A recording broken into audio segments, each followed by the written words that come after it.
Seguinte, estamos estudando sobre escatologia, né? Como a gente iniciou a nossa matéria na segunda-feira passada. E vocês viram que, eu espero que tenha sido possível que vocês tenham percebido, que é um assunto fascinante, né?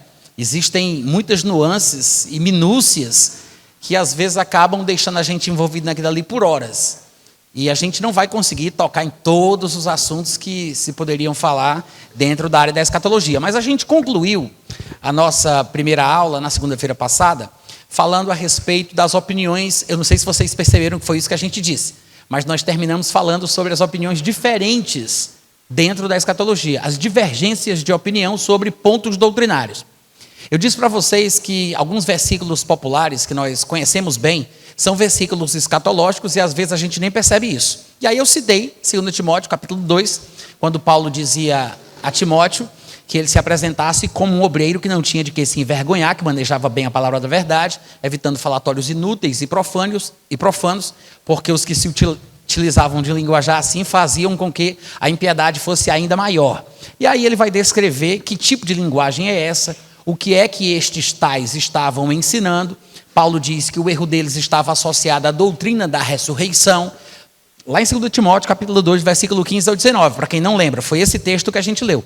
E aí ele menciona que o erro deles era asseverar, afirmar que a ressurreição já tinha se realizado. Eu não entrei aqui nos pormenores do assunto, que é fascinante, mas eu acho que tomaria muito do nosso tempo se a gente fosse discutir o que era ensinado por esses irmãos, que ele inclusive cita pelo nome, né? Porque Paulo está falando aqui com Timóteo de companheiros de ministério deles. Himeneu e Fileto eram pessoas que Timóteo conhecia bem. E não é a primeira vez que Paulo menciona Himeneu e Fileto para Timóteo. Se você depois for conferir na sua Bíblia, na primeira epístola que Paulo escreveu a Timóteo, no capítulo 1, do versículo 18 ao 20, ele cita já esses dois. Lá ele diz o seguinte: Timóteo, este é o dever de que te encarrego, segundo as profecias de que antecipadamente foste objeto. Combate firmado nelas o bom combate, mantendo fé e boa consciência, porquanto alguns, tendo rejeitado a boa consciência, vieram a naufragar na fé. Dentre esses se encontram Himeneu e Alexandre, os quais entreguei a Satanás para serem castigados a fim de não mais blasfemarem. Ou seja, quando Paulo menciona que os tais estavam blasfemando, é por causa daquilo que eles estavam dizendo.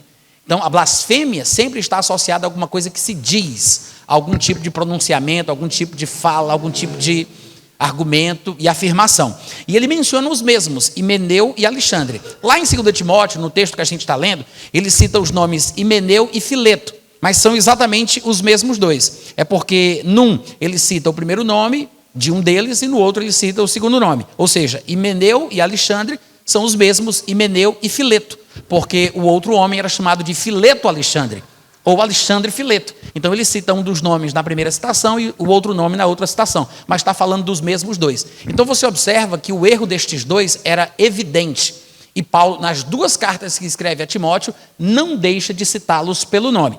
Paulo não está citando pessoas de outro ministério, denegrindo irmãos de outra igreja. Ele não tinha esse costume de fazer esse tipo de coisa. Ele só vai citar alguém de outro ministério, de uma outra igreja, quando ele escreve a região da Galácia, por causa de um acontecimento muito específico que havia acontecido na igreja de Antioquia, quando Pedro os visitou. Então ele cita Pedro para poder mostrar que o que ele defendia, que era a vida cristã sem a necessidade de guardar os costumes judeus, sem seguir a regra dietética dos judeus, sem guardar o sábado, sem se circuncidar. Então, para ele corroborar o seu ensinamento, ele menciona que Pedro, que era da igreja de Jerusalém, líder na igreja de Jerusalém, cuja maioria era formada por judeus, e os gentios que se convertiam lá eram circuncidados. Aí ele cita Pedro para mostrar que nem mesmo Pedro, que era uma das colunas da igreja em Jerusalém, conseguiu convencer Paulo de que o que ele ensinava estava errado. Pelo contrário, Paulo diz que repreendeu Pedro na frente de todo mundo quando Pedro os visitou na igreja dele em Antioquia. Então, Paulo não tinha esse costume de ficar citando o nome de outras pessoas para denegri-las por qualquer tipo de razão. E ele cita estes nomes aqui, como o faz em alguns outros lugares nas suas epístolas, porque ele não tinha a ideia de que as suas cartas pessoais dirigidas a um destinatário específico se transformariam no que hoje a gente chama de a palavra de Deus, né? foram inseridas no cânon sagrado, como a gente chama tecnicamente, vieram a fazer parte da Bíblia, mas quando Paulo escreveu essa carta a Timóteo, ele não disse: eu vou fazer isso porque um dia essa minha carta vai entrar no livro sagrado, vai virar, vai fazer parte da Bíblia e as pessoas têm que saber aquilo que eu pensava. Não, isso é uma coisa que o Espírito Santo foi construindo. O próprio Paulo, quando escreveu com a intenção objetiva de tratar com Timóteo sobre coisas importantes daquele momento, daquela situação. E, claro, acabaram se tornando uma bênção para a gente, porque o Espírito Santo nos ensina através do contexto e do acontecimento do qual Paulo trata. Mas ele cita Himeneu e Fileto Alexandre, porque Timóteo sabia quem eram e ele queria deixar bem claro quais eram os erros dos dois. Aqui, nesta passagem que a gente está estudando, Paulo ele abre um pouco mais o leque e ele deixa claro que o erro deles estava associado à doutrina da ressurreição, porque eles estavam afirmando que a ressurreição já tinha acontecido. Eu disse que eu não vou entrar nos detalhes do que significa isso, mas eu vou deixar aqui uma dica para vocês. Ele está falando basicamente a mesma coisa que hoje em dia a gente ouve por aí afora, quando o pessoal fala que uma vez salvo, salvo para sempre. É mais ou menos a mesma coisa. Por quê? Porque o alvo da vida cristã é alcançar a ressurreição dentre os mortos. Depois da ressurreição dentre os mortos, não há mais nada pelo que lutar. É o alvo, é o grande prêmio da nossa vocação. É por isso que Paulo, lá em Filipenses capítulo 3, falando da sua história pessoal, ele diz que abriu mão de privilégios, abriu mão de coisas que para ele eram lucro dentro da sociedade judaica. Ele tinha nascido em berço de ouro, ele se avantajava aos demais da sua idade na sua nação, mas ele disse: tudo isso eu considerei como esterco, por causa da sublimidade do conhecimento de Cristo Jesus. Ele disse: eu me esforço para que eu possa alcançar a ressurreição dentre os mortos. Ele vai concluir essa fala dele falando sobre isso, porque o seu alvo estava na ressurreição. Depois que o crente ressuscita e o seu corpo mortal é absorvido pela imortalidade, o corpo corruptível é absorvido pela incorruptibilidade, se cumpre finalmente a palavra que diz: tragada foi a morte pela vitória. Desse ponto para frente da eternidade, a salvação é irreversível. Não tem mais como se perder a salvação, não se corre mais o risco de ter o seu nome riscado do livro da vida. Até lá é possível, mesmo sendo crentes, mesmo tendo nascido de novo, mesmo sendo cheios do Espírito Santo, ainda podemos ter o nome riscado do livro da vida.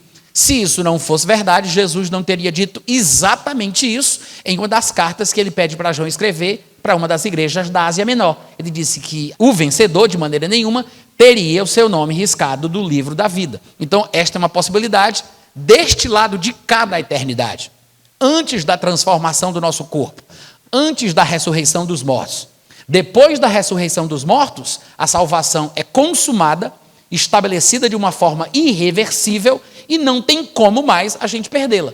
Então, dizer que a ressurreição já tinha acontecido era a mesma coisa que hoje em dia se fala, em termos levemente diferentes, que uma vez salvo, salvo para sempre. Ou seja, não importa o que você faça, não importa como você viva, não importa o estilo de vida que você vai ter daqui para frente, você já foi salvo, então você está salvo para sempre. É como se eles estivessem dizendo isso. A salvação já se consumou, a ressurreição, que é o alvo maior do crente, já se realizou, então não se preocupe com mais nada. É por isso que nesse contexto Paulo diz: eles estão pervertendo a fé de alguns, e os que usam desse tipo de linguajar estão fazendo com que a impiedade seja ainda maior.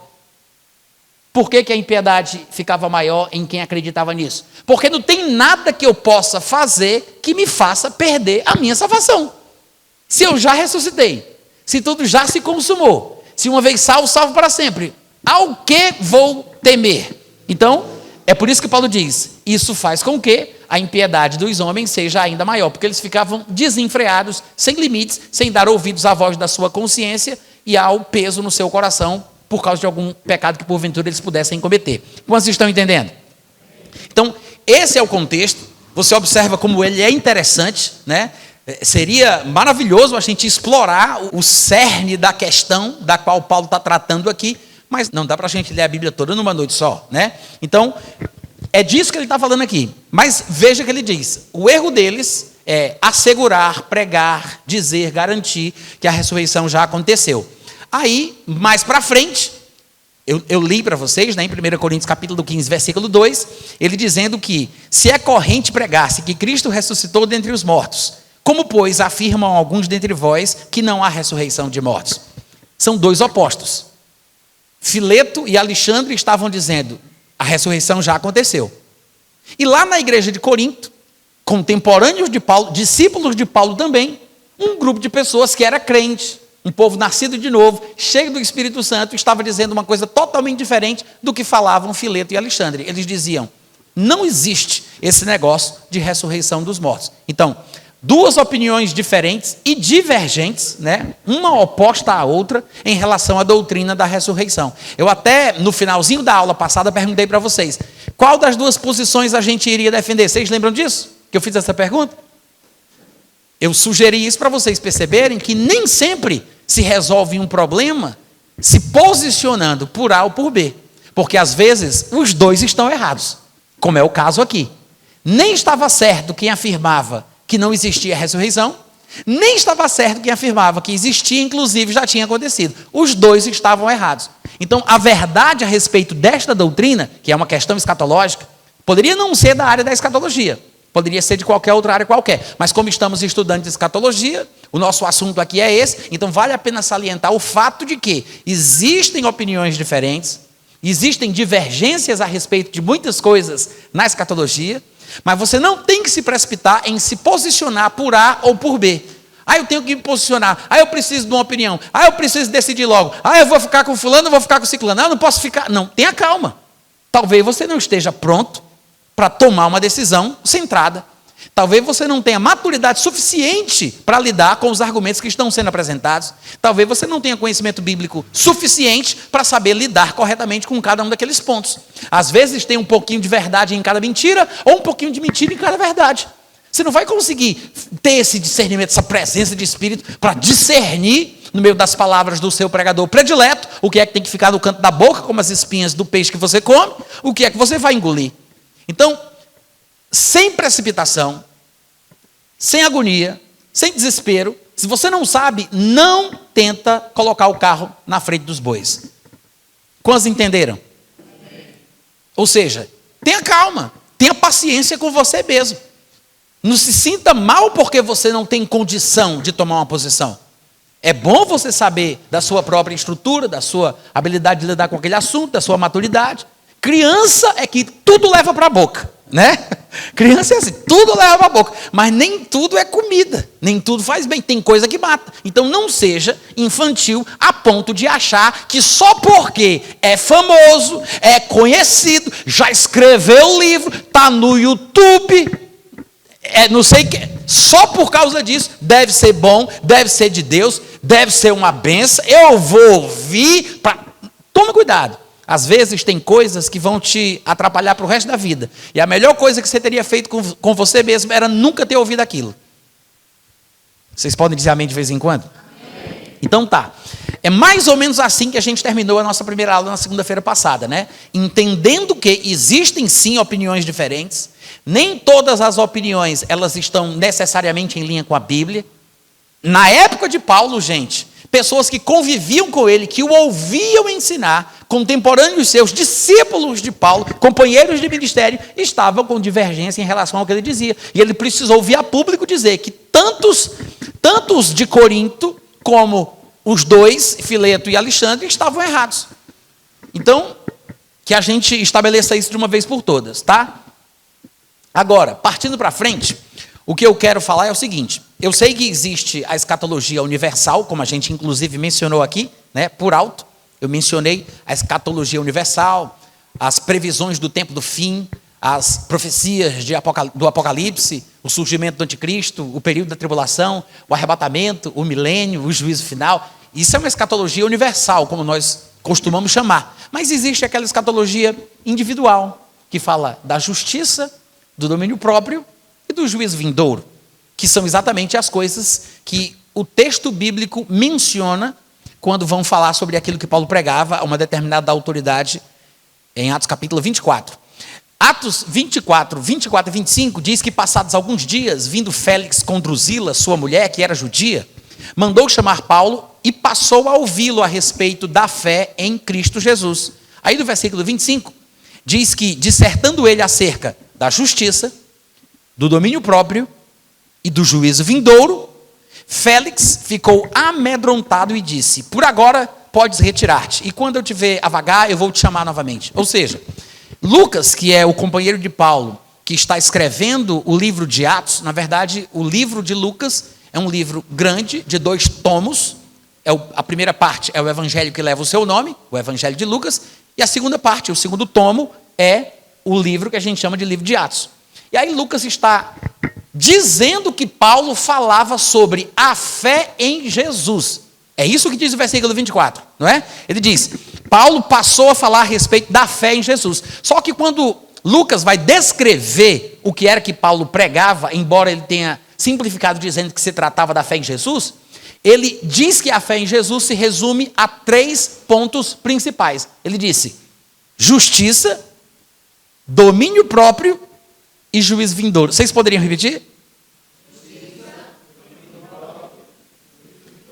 Resumindo, ele está falando sobre uma posição de justiça que nos é imputada, e não uma justiça que é alcançada por meio das nossas obras ou dos nossos esforços, embora essa justiça, que é um dom, que é um status, uma imposição da parte de Deus através da sua graça, ela produz em nós frutos de justiça, mas a justiça da qual ele está falando aqui não são necessariamente as obras ou os frutos da justiça, mas ele está falando sobre a posição de retidão diante de Deus. A Bíblia fala que aqueles que receberam a abundância da graça e o dom da justiça reinarão em vida por meio de Jesus, nosso Senhor. Então, é uma dádiva, é uma graça, é um dom, é um presente. Não merecemos, mas Deus nos deu em Cristo Jesus.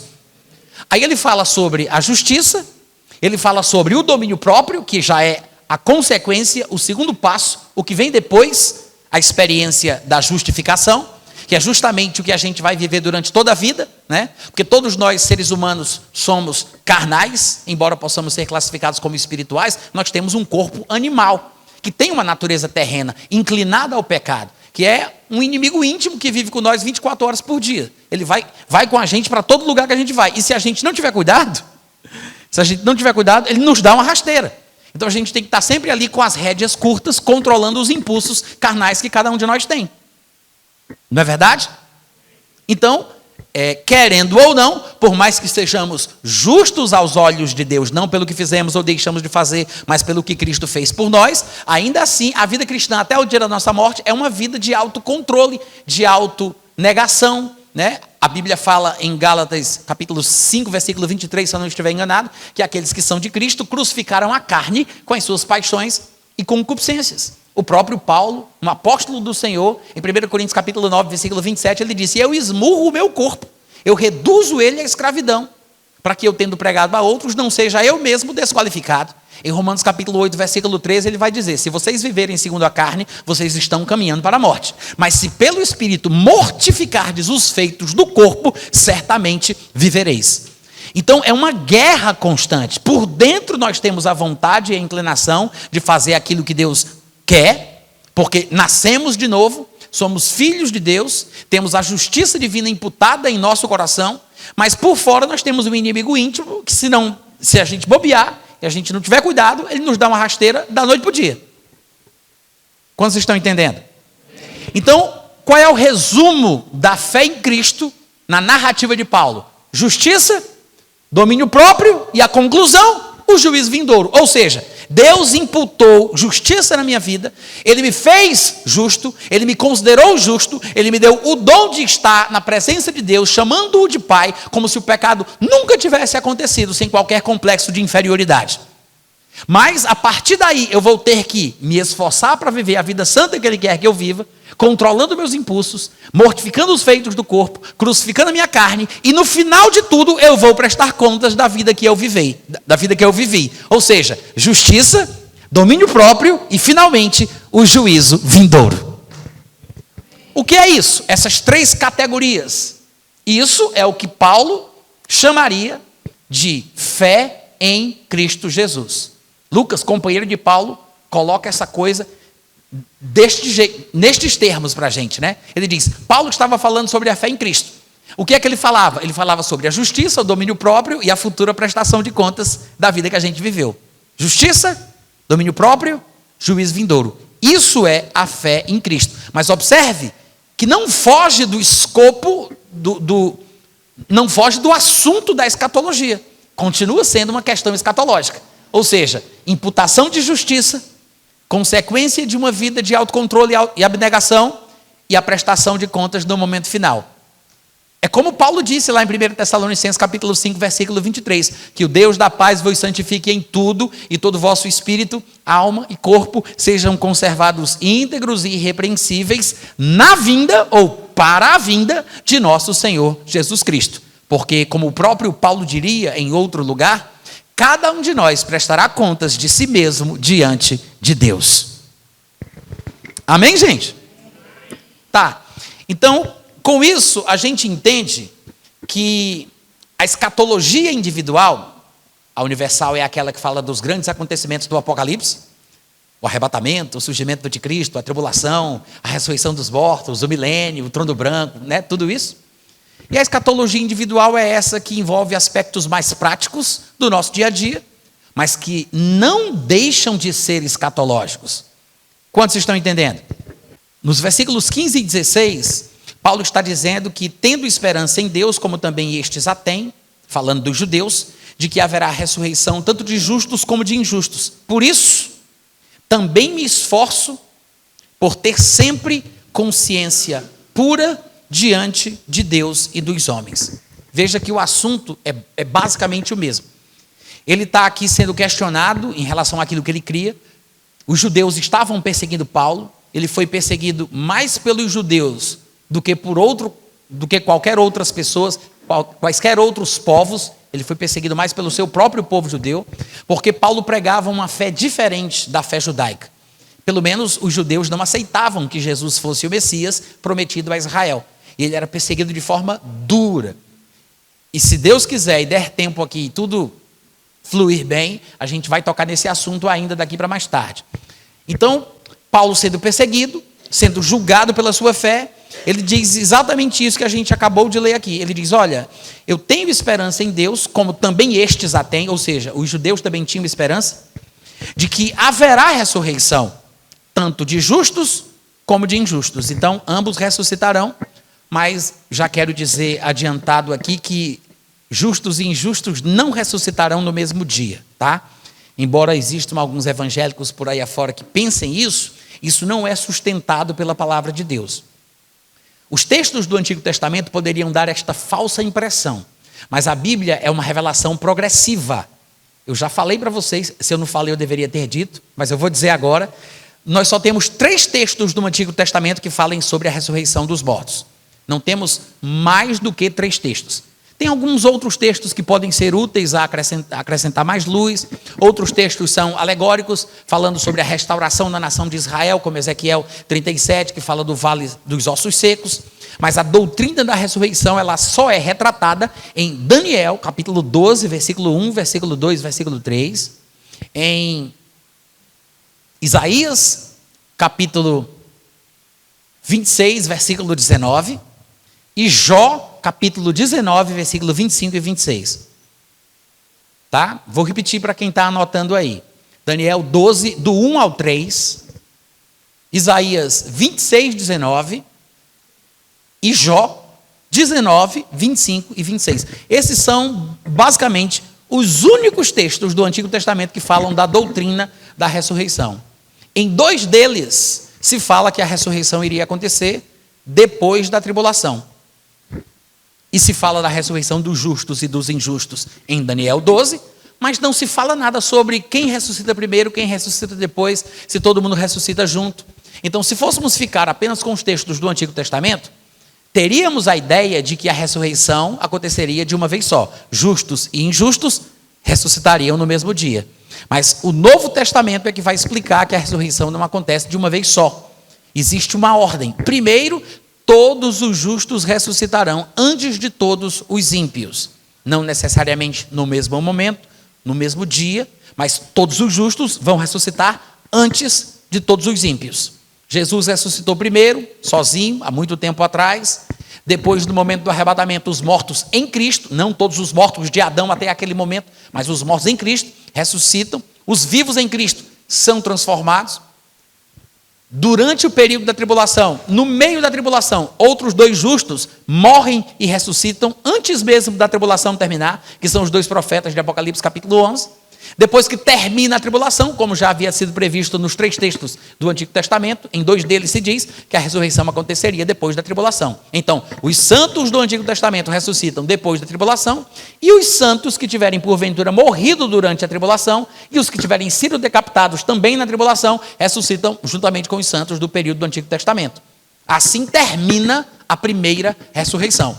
Quando em Apocalipse capítulo 20, versículo 4 e 5 se fala, esta é a primeira ressurreição, ele não está falando do primeiro momento em que alguém ressuscita, porque Jesus tinha ressuscitado há muito tempo atrás, a igreja vai ressuscitar no momento do arrebatamento antes da tribulação, os profetas de Apocalipse vão ressuscitar no meio da tribulação. Então ele não está falando do primeiro momento, ele está falando do fim do primeiro tipo. A expressão primeira ressurreição não é uma alusão ao momento em que uma ressurreição acontece, mas é uma alusão a um tipo de ressurreição, porque a Bíblia ensina sobre 2 tipos, não sobre 2 momentos, mas sobre 2 tipos de ressurreições: a ressurreição dos justos e a ressurreição dos injustos. São 2 tipos. A primeira ressurreição é a dos justos, mas os justos, o grupo dos justos, não ressuscita de uma vez só. Jesus mesmo, que é o primogênito dos mortos, o primeiro justo morto a ressuscitar, ele mesmo não ressuscitou com mais ninguém. Ele ressuscitou sozinho, isolado de todos, lá há quase 2000 anos atrás. Algumas vezes as pessoas não entendem bem isso, mas o fato é que justos e injustos ressuscitarão.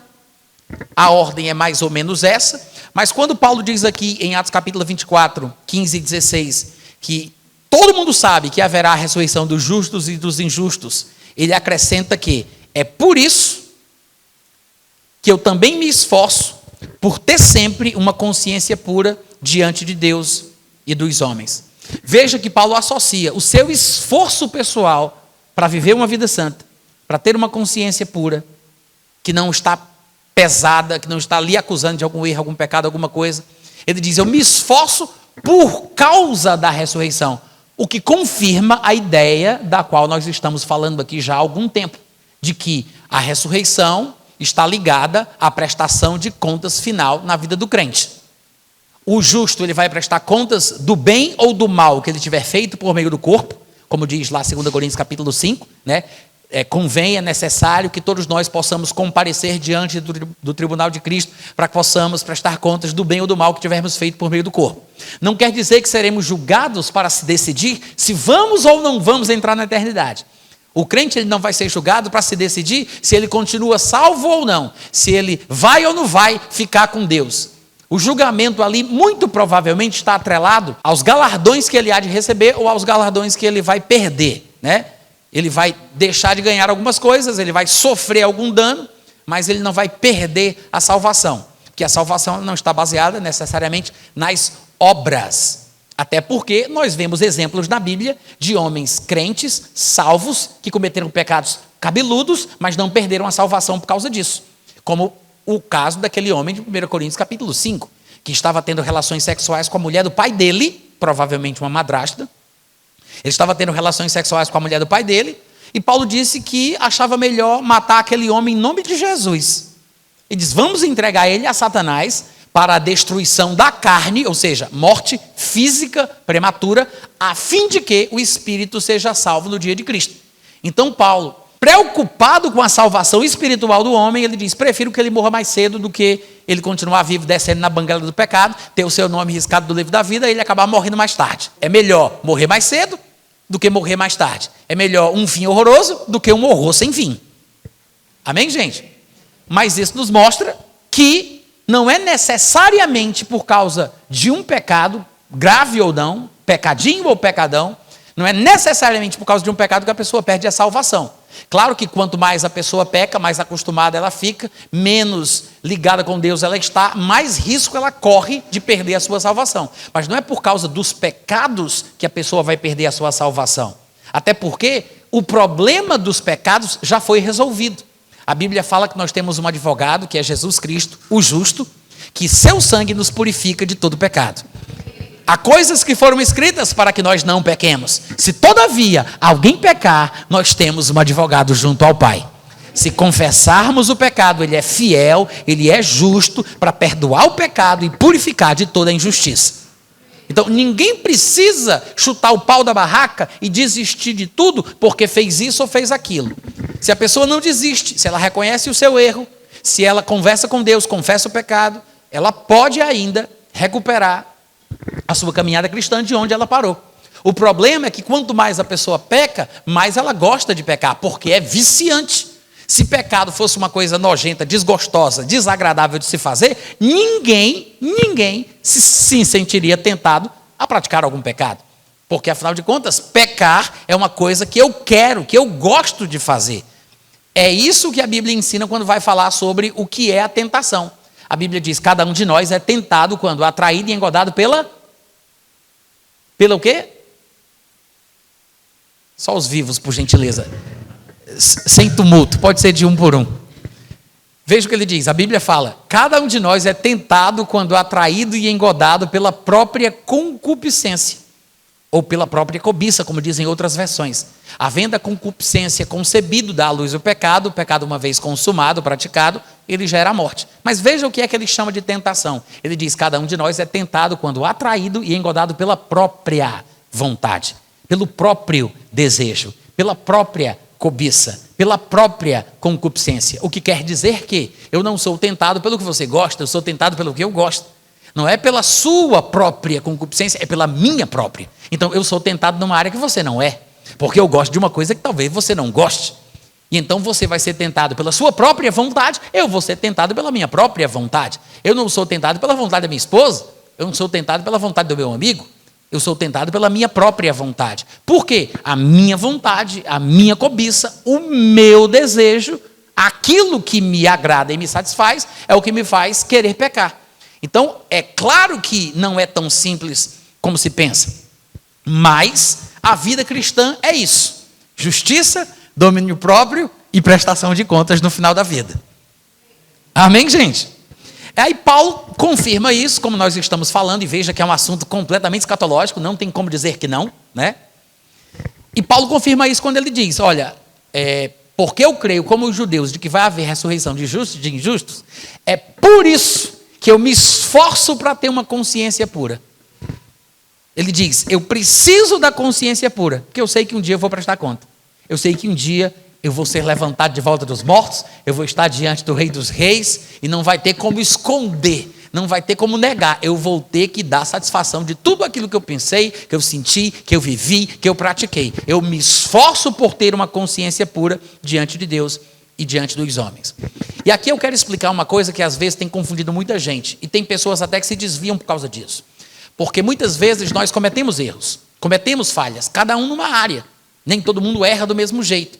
Né? Tem gente que se gaba muito porque não peca do jeito que os colegas pecam. E se gabam de pecar em pecados diferentes. E se acham melhores por causa disso. Mas, na verdade, às vezes nós cometemos alguns erros. E tem gente que acha que porque comete alguns erros, talvez não tenha nascido de novo de verdade. E eu sei que a vida cristã é um processo. Vamos crescendo espiritualmente e à medida que amadurecemos, vamos largando certas coisas. Tem coisas até que nem são pecados, mas que atrapalham a nossa carreira, a nossa caminhada. O autor da Epístola aos Hebreus diz exatamente isso. Ele diz, larguemos os pesos e os pecados que atrapalham a nossa carreira, a carreira que nos está proposta. Porque se você vai correr, você não vai correr de sobretudo, de terno, de gravata, tem que ter a roupa própria, né? Então, não é nem que seja contra as regras, mas é que aquilo ali não é a forma adequada de se correr de uma forma como quem quer vencer a corrida. Então, às vezes são coisas que nem são pecados, mas são pesos que atrapalham, que impedem, empecilhos. E à medida que nós vamos amadurecendo espiritualmente, nós vamos, graças a Deus, melhorando, abrindo mão, deixando certas coisas, vencendo maus hábitos. Não é verdade? Agora, como é que um crente que peca vive uma vida santa depois que pecou? Como é que ele pratica a santidade? Como é que ele mantém a tal da consciência pura mencionada por Paulo aqui? Como é que um crente faz isso? depois que ele já pecou. Só tem uma forma de um crente manter a consciência pura e praticar a santificação depois que ele peca. Reconhecer o pecado como pecado. Tentar encontrar uma desculpa, tentar colocar panos quentes, tapar o sol com a peneira, não é a melhor saída. A melhor coisa que se faz é você reconhecer o fato de que você tem algum tipo de erro naquela área, algum tipo de fraqueza, reconhecer que aquilo é errado, que aquilo não é certo, é você encarar de frente o problema dizendo que o pecado é pecado. E não tentar desculpar, e não tentar inventar qualquer tipo de outra coisa para acobertar o que você fez. Como vocês estão entendendo? Ou seja, quando o crente peca e ele se sente mal, isso é bom. Quando o crente peca e se sente bem, isso é mal. Quando o crente peca e se sente bem, isso é mal. É por isso que é um sinal de que a pessoa ainda tem jeito se ela tem vergonha quando comete alguma coisa errada. Se ela ainda esconde o pecado que praticou. Se ela não torna aquilo público. Um caso mais grave do que o crente que peca e sente vergonha a ponto de querer acobertar o seu pecado, é aquele crente que peca e já não se importa de postar o pecado no Instagram, no Facebook, no Twitter. Como vocês estão entendendo? Isso é uma forma de você julgar o nível, a graduação espiritual do crente. Ou seja, enquanto você ainda se sentir envergonhado por causa do pecado que você comete, enquanto você se sentir mal por causa de uma coisa errada que você fez, então isso é um sinal de que ainda tem jeito. É um sinal de que ainda está bem. Muita gente, muitas pessoas na igreja, depois que se converteram, que frequentaram a igreja cristã durante algum tempo, porque não foram corretamente instruídas a respeito desse assunto, porque enfrentavam certos pecados em determinadas áreas, ou tentações, mesmo que não cometessem pecados, em determinadas áreas, acabaram desistindo, achando que nunca tinham sido salvas, nunca tinham nascido de novo. Porque se elas tivessem nascido de novo de verdade, talvez, achavam elas ingenuamente, que nunca iriam estar querendo fazer aquele tipo de coisa, nunca iriam estar sendo tentadas naquela área, talvez nunca tivessem cometido aquele pecado depois de crente. E aí as pessoas desistem, por não perceberem que essa luta é a luta diária de todo crente, e que alguns vencem mais rápido do que outros, mas o fato da pessoa se sentir mal pelo pecado que ela cometeu, pela situação que ela está passando, é um bom sinal de que ela ainda está bem, ainda tem alguma sensibilidade, a consciência dela ainda lhe acusa, e é por isso que ela pode se manter pura, porque enquanto a consciência estiver lá martelando você no seu coração, mostrando que tem alguma coisa errada, porque a consciência é a voz do espírito humano, a voz do nosso coração, né? A razão é a voz da mente, da alma, e os sentimentos são a voz do corpo. Então, quando a consciência pesa, quando a tua própria consciência te acusa, é o teu coração recriado te alertando que alguma coisa está errada, para que você volte para o caminho. Então, como é que você mantém a consciência pura? Sempre obedecendo a este peso no coração, sempre aceitando o fato de que a sua consciência está te condenando por uma coisa errada que você fez. É você não fugir daquilo, é você não tentar amortecer aquela sensação ruim. Você tem que encarar os fatos, reconhecendo o erro como erro. É você confessar o pecado como pecado, é chamar a coisa pelo nome. Como vocês estão entendendo? É uma forma, não é fácil, eu não estou dizendo que é fácil, tá? É um processo, existe algum grau de sofrimento, né, nesse processo aí de crescimento, mas faz parte da vida cristã, tá? É uma forma de você se manter com a consciência pura, de você continuar praticando a santificação mesmo depois que já errou, porque não tem outra forma, depois que errou não tem mais o que fazer, né? O negócio é confessar o pecado, reconhecer o seu erro, para receber o perdão do pecado e a purificação da injustiça, e continuar a sua caminhada cristã até o fim. Amém, gente? Agora, é importante saber que é bom se sentir mal. Hoje em dia o pessoal tem certos preconceitos em relação a alguns pontos cristãos, algumas verdades fundamentais do cristianismo, e você precisa deixar isso bem claro. É bom se sentir mal de vez em quando. Eu vou repetir, deve ter um problema nesse microfone. Teste, experiência. Eu vou dizer de novo. É bom se sentir mal de vez em quando. Tem momento para tudo debaixo do sol. Tem momento para se alegrar, tem momento para chorar. Tem momento para matar e tem momento para fazer viver. Tá? Tem momento para abraçar e tem momento para parar de abraçar. Então tem sim momentos em que você precisa aceitar a situação. E essa sensação de mal-estar, quando você precisa disso, porque é uma tristeza que a gente pode até dizer que vem de Deus, que lá em 2 Coríntios capítulo 7, Paulo diz exatamente isso. Existe uma tristeza que vem de Deus, que produz o arrependimento para a vida, do que ninguém se arrepende. Então existe sim uma tristeza que é divina, que é benéfica, que é saudável. Se sentir mal, quando você precisa se sentir mal, é muito bom, porque isso preserva a sua vida e te orienta por que caminho você tem que seguir, né? Se a pessoa para de se sentir mal, ela fica sem a sensibilidade para se proteger de coisas mais graves. Eu vou dar um exemplo bem simples. É bom ou é ruim sentir o calor da panela quente no seu cotovelo? É bom ou é ruim? Depende. É ruim porque dói, né? É ruim porque queima. Mas se você não sentisse essa dor, você poderia ter uma queimadura de 3º grau. Pessoas que são insensíveis, têm hanseníase ou qualquer coisa parecida, que não tem sensibilidade, a parte sensorial da sua pele não funciona, ela encosta numa panela quente como essa, e é pior ela não sentir aquela dor desconfortável daquele momento. É pior ela não sentir aquele calor e a temperatura, porque ela vai ter uma situação muito pior. Vai ser muito mais grave o que vai acontecer com ela. Sentir uma dor momentânea, um desconforto temporário, me previne de passar por um prejuízo permanente. Cadê os glória a Deus, aleluia? Ou seja, não fique pensando que se sentir mal é uma coisa ruim. E que o certo é pregar sempre sobre alegria, sempre sobre triunfo, sempre sobre brados de júbilo. Não. A Bíblia fala que tem momentos em que a pessoa tem que lamentar, prantear e chorar. Tiago chega a dizer, tira o risinho da cara. Vamos tirar esse risinho da cara do jeito dele, né? Ele não fala desse jeito. Mas Tiago chega a dizer para tirar o sorriso do rosto, para lamentar, para chorar, para prantear, porque é preciso para que o processo de santificação continue, para que eu não perca aquilo que foi conquistado para mim, para que eu não abra mão daquilo que me foi destinado, para que eu continue no rumo, para que eu continue caminhando ao destino que Deus me preparou, tá? Então, é importante dizer isso, eu sei que não é uma coisa muito agradável, não é muito confortável, mas é importante para a nossa vida, amém, gente? E já que eu toquei nesse assunto, eu vou ter que explicar uma coisa que muita gente não entende. Quando se fala sobre a possibilidade da perda da salvação, é muito comum algumas pessoas que se apegam apenas a versículos isolados e que tiram estes versículos dos seus contextos, retrucarem dizendo, não existe perda de salvação. Porque Jesus disse que aqueles que o Pai lhe deu estarão na sua mão e da sua mão ninguém poderá arrebatá-los. Mas Jesus não estava falando, quando disse isso, sobre a possibilidade de alguém perder a salvação.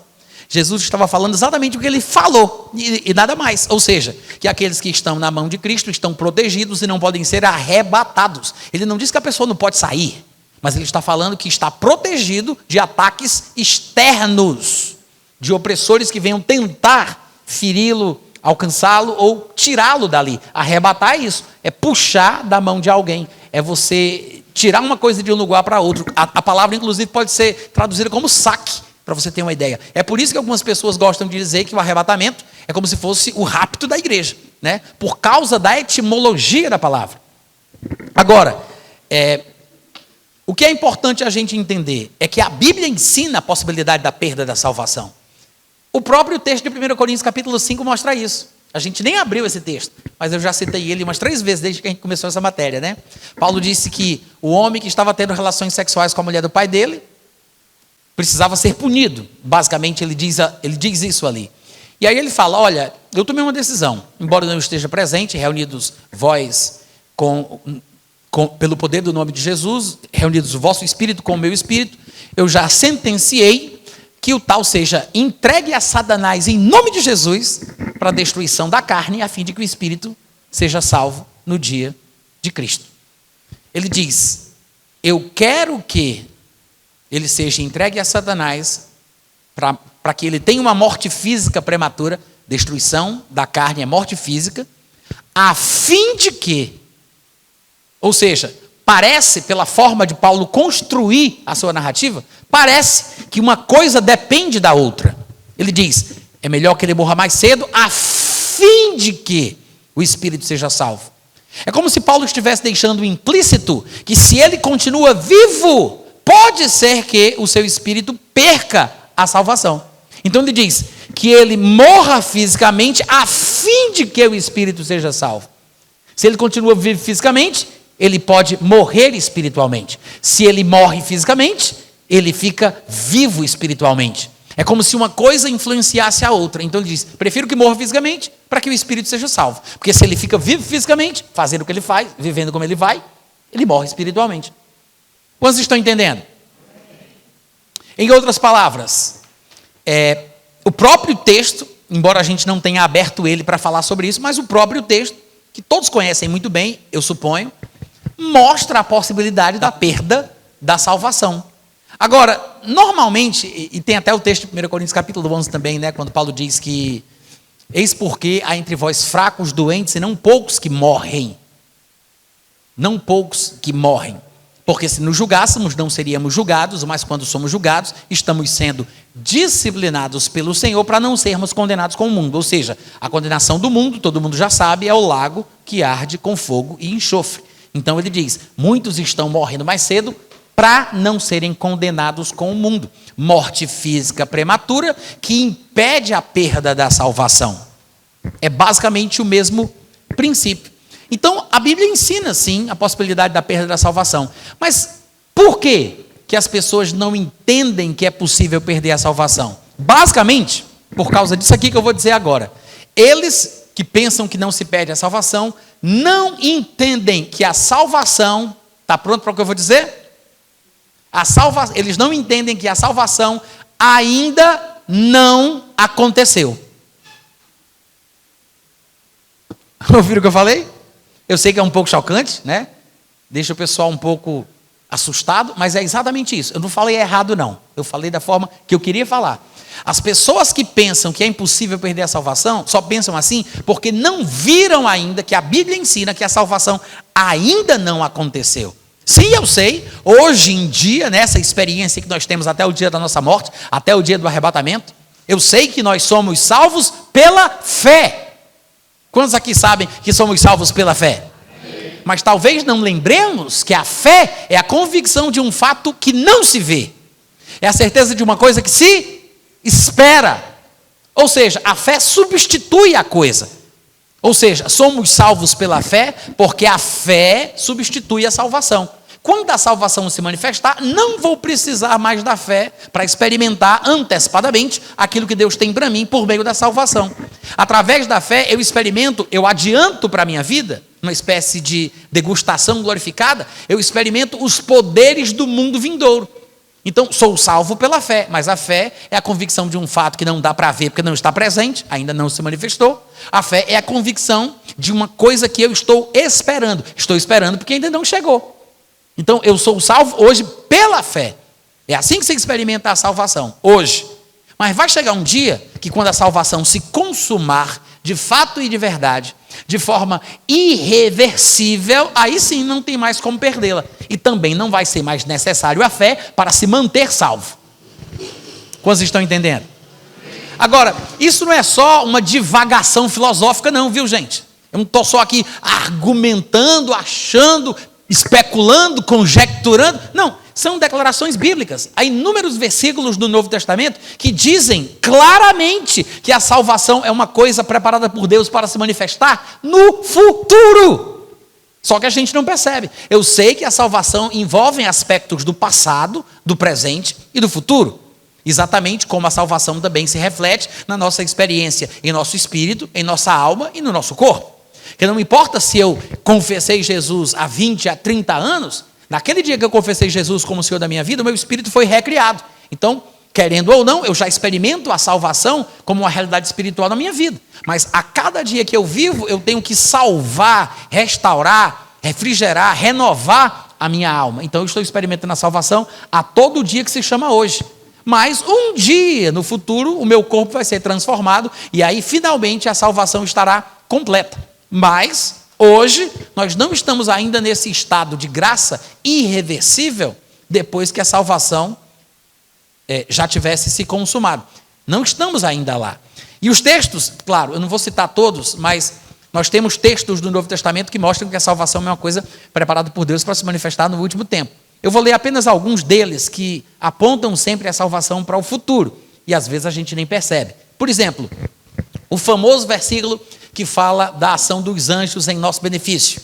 Hebreus capítulo 1, versículo 14 diz: porventura não são todos eles, os anjos, espíritos ministradores enviados em favor, a serviço dos que hão de herdar a salvação?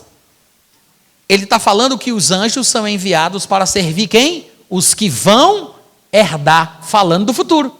Quem são estes que vão herdar a salvação? Os salvos pela fé, os crentes, os que nasceram de novo, são estes que vão herdar a salvação. Mas ele fala que é uma coisa futura. Vão herdar, é a nossa herança. Ela ainda não se consumou.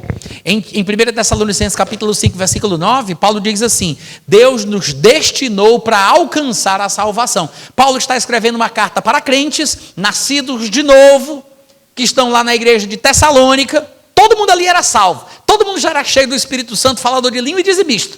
Aí ele diz: Deus não nos destinou para a ira, mas nos destinou para alcançar a salvação. Ué, por que ele está dizendo? Para os crentes, que os crentes têm um destino que é alcançar a salvação. Porque a salvação, conceitualmente, no Novo Testamento, é uma coisa que é falada como algo futuro. Quantos estão entendendo? É o nosso destino, é a nossa futura herança, embora sejamos hoje salvos pela fé. Hebreus capítulo 9, versículo 28, diz: Jesus aparecerá uma segunda vez aos que o aguardam para a salvação. Ou seja, quando Jesus aparecer essa segunda vez, porque nós que nos convertemos, como diz 1 Tessalonicenses, nós nos convertemos para servir o Deus vivo e verdadeiro e para aguardar dos céus a Jesus, que nos livra da ira vindoura. Então, nós nos convertemos para servir a Deus e para esperar Jesus voltar. Aí ele diz que ele aparecerá uma segunda vez aos que esperam ele para a salvação. Ou seja, quando é que a salvação vai se manifestar em nossa vida? Quando Jesus aparecer no final da história toda. Lá no final de tudo, quando Jesus voltar, quando ele aparecer, é que a salvação vai estar disponível. É por isso que a salvação é uma herança futura. É por isso que nós fomos destinados para ela, porque ainda não está disponível. É por isso que ele diz que quando Jesus aparecer, aí nós experimentaremos a salvação. E para deixar a coisa mais explícita possível, o texto de 1 Pedro fala isso claramente. Em 1 Pedro, no capítulo 1, do versículo 3 em diante, ele diz assim: Bendito o Deus e Pai de nosso Senhor Jesus Cristo, que segundo a sua muita misericórdia, nos regenerou para uma viva esperança. Já começa dando a dica aqui, né? A dica já está sendo dita aqui. Ele disse: nós fomos regenerados para uma viva esperança. Ou seja, eu nasci de novo para esperar. Então tem alguma coisa que está diante de mim.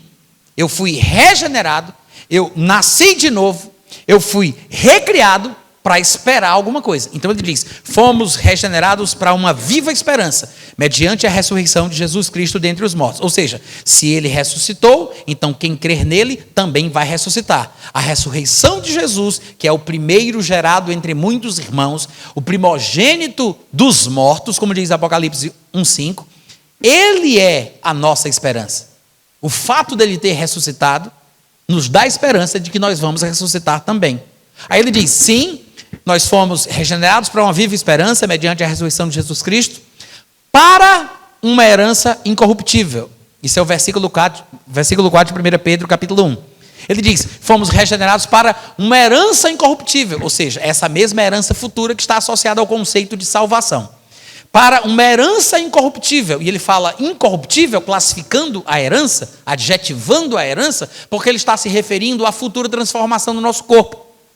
É isso que ele tem em mente, quando o nosso corpo mortal for absorvido pela imortalidade, quando o nosso corpo corruptível for absorvido pela incorruptibilidade. É por isso que ele diz que esta herança, que nos está destinada e preparada para o tempo do fim, ela é incorruptível, é inexorável, ela não se destrói, é imurchável, é imorrível, tá? Aí ele fala, uma herança incorruptível, sem mácula, sem mancha, imarcessível, não é inacessível, tá? Não é N de navio, não. É M de Mike.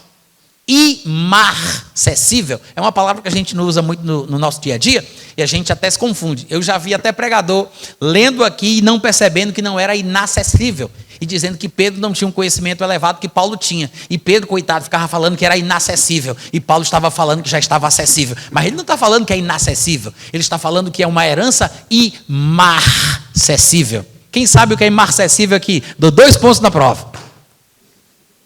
Imarcessível é um adjetivo que significa, eu sei que vocês não iam acertar essa, imurchável. Olha que coisa doida, né? É uma coisa que não murcha. Ou vocês nunca leram Pedro, ou então vocês leram e nunca quiseram saber o que significa, né? Imarcessível. A nossa herança é o que, gente? Eita, aprendi uma palavra nova, hein? Imarcessível, ou seja, ela não murcha, está reservada nos céus para vós outros. Olha o que ele está dizendo aqui, é uma herança incorruptível, não tem mancha, imurchável, reservada, guardada nos céus para nós, ou seja, não está disponível ainda, ela está guardadinha, reservada lá nos céus para nós. E fica implícito que nós, os que estamos sobre a terra, somos guardados, ele vai dizer no versículo 5, a herança está reservada para nós nos céus, nós que somos guardados pelo poder de Deus nesta terra, mediante a fé, para a salvação preparada para revelar-se no último tempo. Ô glória! Então, esse talvez, claro, existem muitos textos como os que eu citei aqui para vocês, né? Antes de chegar em 1 Pedro, eu citei diversos textos, e há muitos outros que também falam coisinhas assim, que às vezes a gente nem percebe que ele está associando a salvação a um momento futuro. Mas talvez este 1 Pedro seja um dos mais claros, dos mais explícitos, mais escrachados, que digam com todas as letras que a salvação foi preparada para se revelar somente no último tempo. Amém? Porque é importante entender isso, para que nunca caiamos na tolice de pensar que é impossível perder a salvação. Para que não caiamos na conversa de, uma vez salvo, salvo para sempre. Que é a versão moderna da pregação de Fileto e Himedeu, né? Que diziam, a ressurreição já aconteceu, já alcançamos o prêmio máximo, tudo que tinha para ser conquistado já foi conquistado, não há mais nada ainda para se receber da parte de Deus, daqui para frente é só glória, glória, glória, glória. Não, não é assim, ainda tem um caminho longo a ser perseguido. Amém, gente? Ô glória! Isso significa então que durante toda a nossa vida cristã, até o dia da nossa morte, a gente vai estar enfrentando dificuldades, oposições, tentações. Quem te falou que a vida cristã era ficar deitado em berço esplêndido, ao som do mar e à luz do céu profundo, mentiu. Te enganaram. Pegue seu dinheiro de volta, tá? Cristianismo não é isso. Cristianismo pode ser resumido em sofrimento, basicamente, tá? Para quem acha que isso não tem sentido, né? Alguns de vocês poderiam estar pensando, será que eu entrei na escola errada hoje à noite? Não é exatamente isso que você tem que ouvir. Porque se a Bíblia diz que o mandamento que Deus deixou ao crente é o amor, né? Jesus diz isso em João capítulo 13, versículo 34. João capítulo 15, versículo 12. Novo mandamento vos dou. Este é o meu mandamento, que vos ameis uns aos outros, assim como eu vos amei. Este é o nosso mandamento. É o novo mandamento, o mandamento da nova aliança. Mas Paulo, quando vai descrever o que é o amor, ele não deixa de falar. O amor é sofredor. Tudo sofre, tudo suporta. Em outras palavras, nós somos obrigados a ter que praticar o que a Bíblia chama de amor. Em outras palavras, nos relacionamentos interpessoais, com os amigos, com os parentes, com os amigos, com os inimigos íntimos. Tem desses também, né? Fazer o quê? a gente vai sofrer. Tem pelo menos 3 tipos de sofrimentos na Bíblia, tá? É importante descrever isso para a gente não confundir as coisas. Tem sofrimentos que Jesus sofreu para que nós não experimentemos, porque ele sofreu em nosso lugar, como nosso substituto. Mas tem sofrimentos que ele sofreu para nos dar o exemplo para seguirmos os seus passos. Todo mundo gostaria que somente a primeira parte fosse verdadeira, né?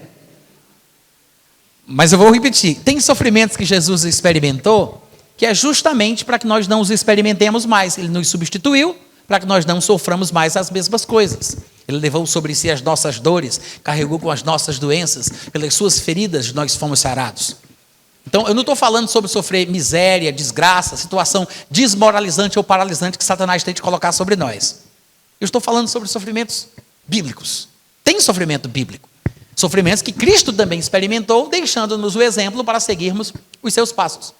Vou dizer rapidinho aí 3 tipos de sofrimentos bíblicos que a gente precisa estar disposto a experimentar. Lá em 2 Timóteo capítulo 3, versículo 12, Paulo diz: todo aquele que quer viver piedosamente em Cristo Jesus sofrerá perseguição. Diga, manda mais, Jesus. Não, está muito fraco, fala com mais convicção. Manda mais, Jesus. Todo aquele que quer viver piedosamente em Cristo Jesus sofrerá perseguição. Não é porque você não está sendo perseguido que você tem que fazer confusão com alguém para poder praticar a palavra, tá? Tem muita gente que pensa assim: mas a minha vida está muito tranquila, eu acho que eu não estou muito bíblico, eu acho que eu vou fazer uma confusão com o papai.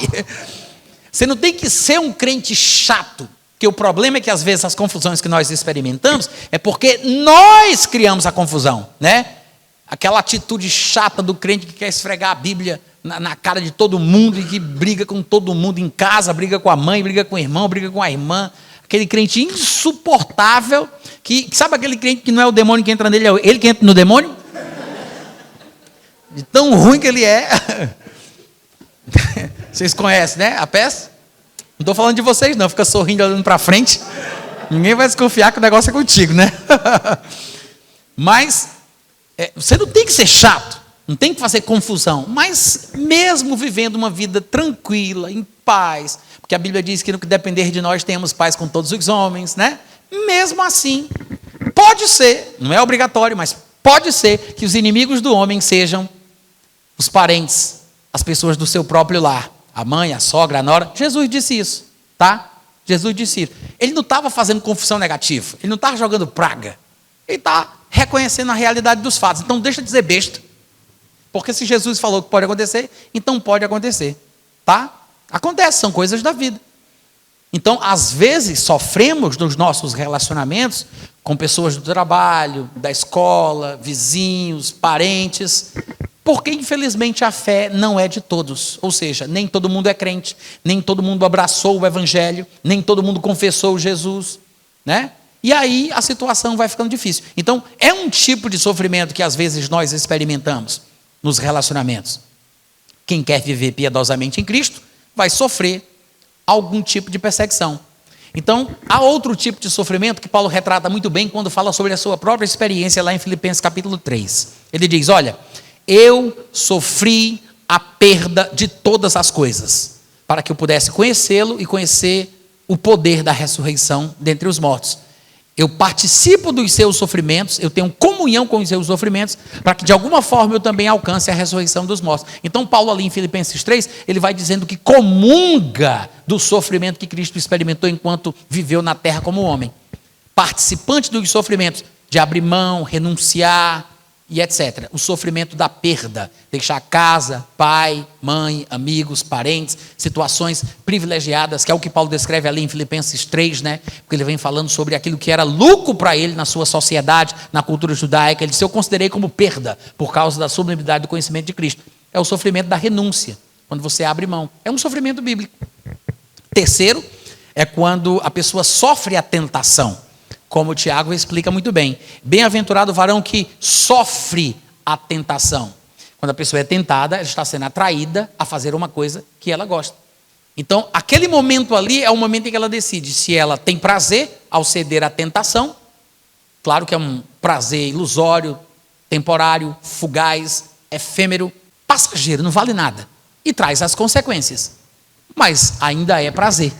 A pessoa cede à tentação, ela está com vontade de fazer uma coisa que ela gosta, ela faz, ela tem prazer.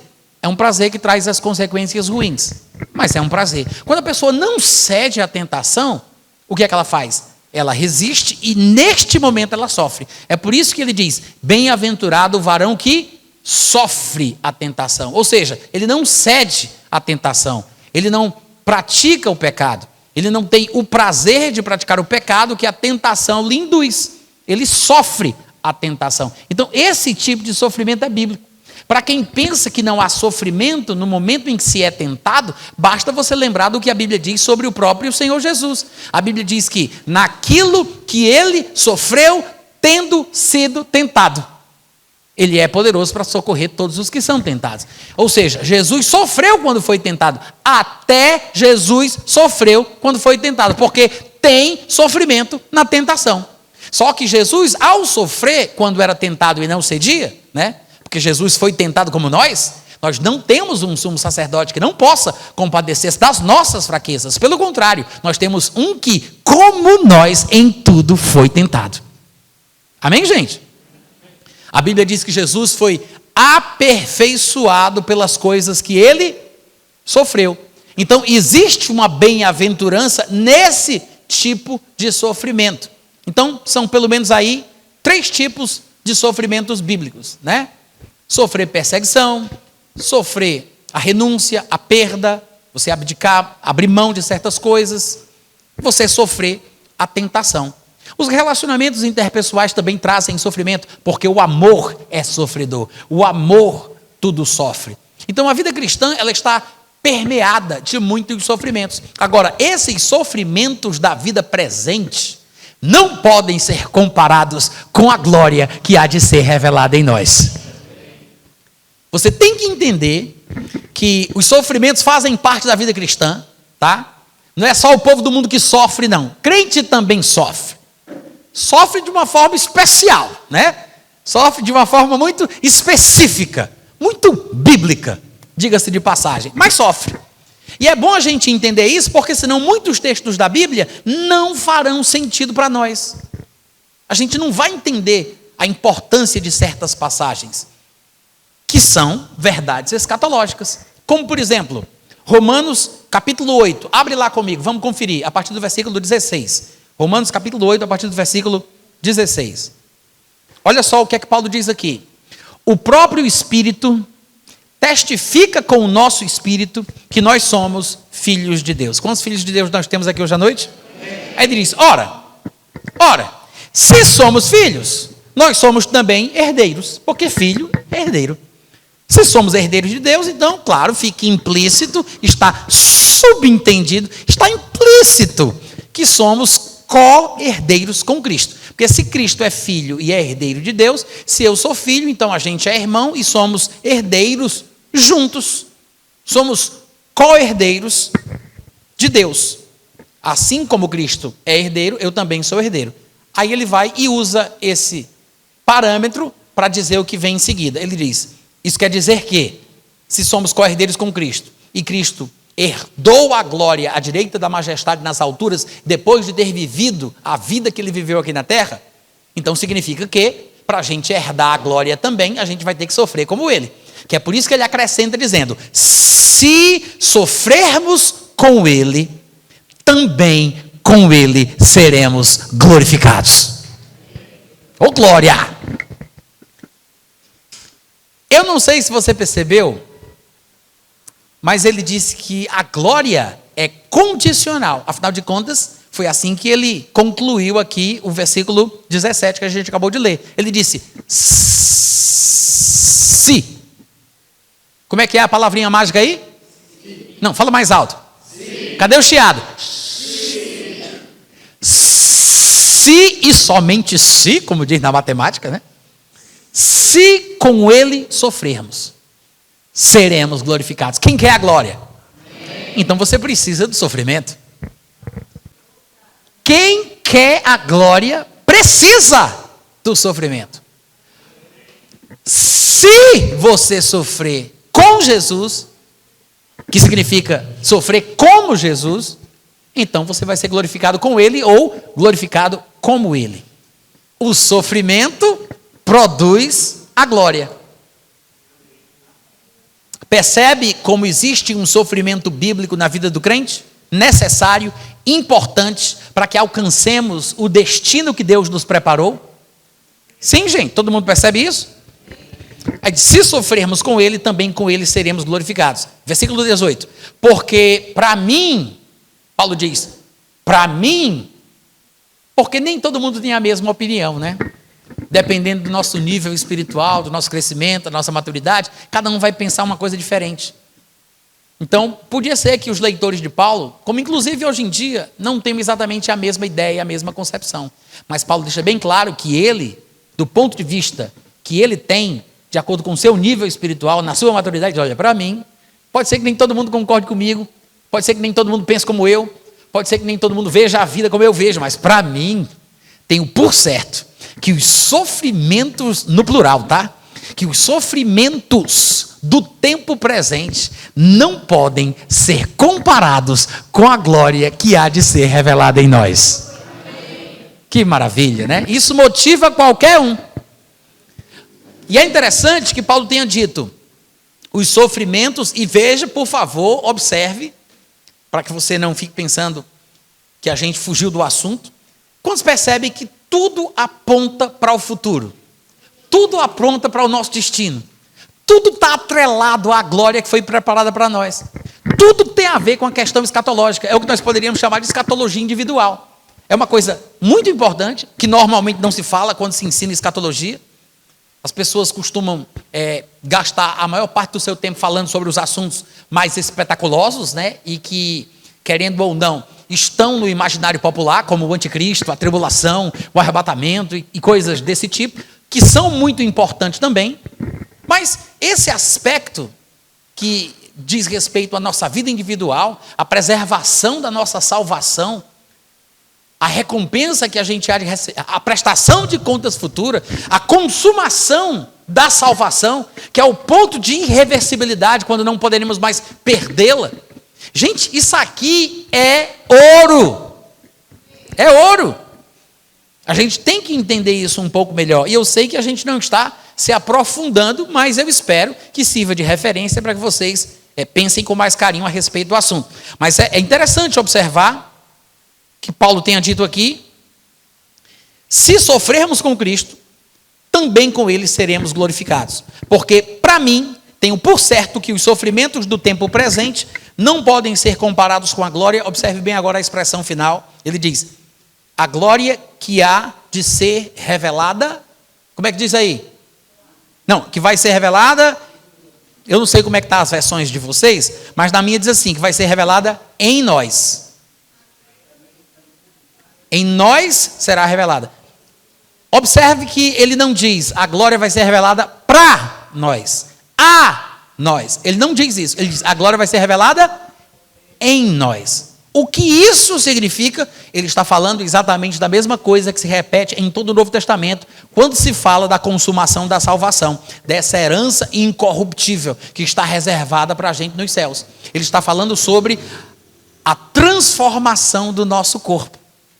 Ele está falando que esta glória não vai ser revelada para nós, não vai ser uma sessão de cinema celeste, onde todo mundo de Caruaru vai entrar na sala para a sessão da vez, vai se sentar e assistir a glória. Não, a glória vai ser revelada em. Ele está falando que alguma coisa vai mudar na gente. O nosso corpo mortal vai ser absorvido pela imortalidade. O nosso corpo corruptível vai ser absorvido pela incorruptível. Vocês entenderam aí o resto da frase? Quando isto acontecer, então se cumprirá a palavra que diz: tragada foi a morte pela vitória. Então a glória vai ser revelada como? Em nós. Aí ele diz no versículo 19: a ardente expectativa da criação aguarda a revelação dos filhos de Deus. Deixa eu explicar uma coisinha aqui, porque eu não posso deixar de falar isso. Eu já vi uma pessoa falando sobre esse versículo, uma coisa que simplesmente não tem nada a ver. A pessoa disse assim: vocês estão vendo aí, a palavra de Deus diz que a própria natureza está esperando as revelações que Deus dá aos crentes quando eles pregam. Não, ele não está falando sobre as revelações que os filhos de Deus compartilham nos púlpitos. Ele não está falando de coisas que Deus comunica ao nosso coração em oração. Ele não está falando sobre visões, sonhos, revelações que Deus nos dá. Ele está falando sobre a manifestação. A palavra revelação aqui significa exatamente isso. Ele está falando sobre a manifestação. Porque um dia, o que nós somos de fato, aos olhos de Deus, vai se manifestar. Hoje, nós não vemos isso manifesto, está oculto. A nossa verdadeira vida não é essa que a gente vê aqui. Lá em Colossenses, Paulo chega inclusive a dizer isso. Ele diz: pensai nas coisas que são do alto, onde Cristo vive assentado à direita de Deus. Pois morrestes e a vossa vida está oculta, juntamente com Cristo em Deus. Quando Cristo, que é a vossa vida, se manifestar, então sereis juntamente com Ele manifestados em glória. Ou seja, é a mesma coisa que ele está falando aqui. A nossa verdadeira vida não está manifesta, ela está oculta juntamente com Cristo em Deus. Quando Cristo, que é a nossa verdadeira vida, se manifestar em glória do jeito que Ele é hoje, não como Ele foi quando esteve aqui na terra, mas quando Ele se manifestar do jeito que Ele é hoje, então nós também nos manifestaremos juntamente com Ele em glória. É disso o que ele está falando. Ele não está falando sobre os revelamentos, as revelação, as visão, os sonhos que Deus dá para os filhos de Deus. Ele não está falando isso. Ele não está falando que a natureza e a criação ficam ouvindo as pregações dos evangélicos. Quantos entenderam, pelo amor de Deus, que não é isso que o texto está dizendo? Ele está falando sobre a manifestação gloriosa do que realmente é ser filho de Deus. Porque hoje nós estamos aquém desta realidade, né? Esse corpo de carne, esse corpo mortal, essa pele, essa natureza terrena, animalesca, ela ofusca o brilho da glória que nos foi destinada. Esse é o nosso alvo. É disso o que o Novo Testamento ensina o tempo inteiro. É disso que ele fala, né? A ardente expectativa da criação aguarda a revelação dos filhos de Deus, pois a criação está sujeita à vaidade. Vaidade é qualidade daquilo que é temporário, passageiro, é uma coisa que não é eterna. Ele diz que a criação está sujeita à vaidade, não voluntariamente, mas por causa daquele que a sujeitou. Quem sujeitou a criação à vaidade? Romanos capítulo 8, versículo 20. A criação está sujeita à vaidade, não voluntariamente, mas por causa daquele que a sujeitou, na esperança de que a própria criação será redimida do cativeiro e da corrupção para a liberdade da glória dos filhos de Deus. Quem sujeitou a criação à vaidade? O que, menina? O diabo? Quem foi que sujeitou? Quem? Eu sei que existe uma certa dúvida, mas o texto, ele ajuda a gente a perceber. Foi Deus que sujeitou a criação à vaidade. Porque o texto diz, a criação está sujeita à vaidade. Aí ele diz, não porque ela quis, não voluntariamente, mas por causa daquele que a sujeitou na esperança de um dia redimi-la do cativeiro da corrupção. Satanás não poderia ter sujeitado a criação à vaidade na esperança de um dia redimi-la. O homem não poderia ter sujeitado a criação à vaidade na esperança de um dia redimi-la. O único que se encaixa aqui no texto, que deve ter sujeitado a criação à vaidade na esperança de um dia redimi-la, é o próprio Deus. Amém, irmãos? Então, a criação está sujeita à vaidade, não voluntariamente, mas por causa daquele que a sujeitou, na esperança de que a própria criação um dia será redimida do cativeiro da corrupção, para a liberdade da glória dos filhos de Deus. Aí ele diz no versículo 22, porque nós sabemos que a criação, toda a criação, a um só tempo geme e suporta angústias até agora. E não somente ela, mas também nós, que temos os primeiros frutos do Espírito. Ele está falando aí de uma espécie de degustação do que está por vir, tá? Primícias são os primeiros frutos. O Espírito Santo que nos foi dado nos faz experimentar de forma antecipada os poderes do mundo vindouro, que é isso que a Bíblia ensina. Inclusive, essa frase aparece no livro de Hebreus, que nós experimentamos os poderes do mundo vindouro, pelo Espírito Santo que nos foi dado. Então, nós estamos experimentando os primeiros frutos, né? As primícias do que está por vir. É uma degustação da quantidade maior, da glória maior, daquilo que o destino nos reserva. Então ele diz que nós que temos as primícias do Espírito, igual à criação que está sujeita à vaidade, nós que temos as primícias do Espírito, dentro deste corpo mortal, sujeito à vaidade, corruptível, temporário, animal, inclinado ao pecado, nós gememos em nosso íntimo, aguardando a adoção de filhos, a saber, a redenção do nosso corpo. Em outras palavras, a nossa expectativa é ser redimido do cativeiro da corrupção. Nós gememos em nosso íntimo esperando por esta transformação. O que ele chama de adoção de filhos é a redenção do nosso corpo. Esta é a expectativa que o crente tem. Então, todo o sofrimento que a gente experimenta neste mundo até o dia da salvação se consumar no futuro, é porque nós estamos numa situação desfavorável. E a gente tem que aguentar até o fim, porque os sofrimentos do tempo presente não podem ser comparados com a glória que há de ser revelada em nós, porque a nossa leve e momentânea tribulação produz para nós eterno peso de glória acima de toda comparação. Então, nós aguardamos, nós gememos em nosso íntimo esperando a redenção do nosso corpo, porque é nesta esperança, diz o versículo 24, é nesta esperança que nós fomos salvos. Ou seja, esperança que se vê não é esperança, pois o que alguém já vê, como é que essa pessoa pode esperar? Mas se esperamos o que não vemos, então com paciência o aguardamos. Isso aqui casa com aquilo que nós falamos a respeito da salvação pela fé.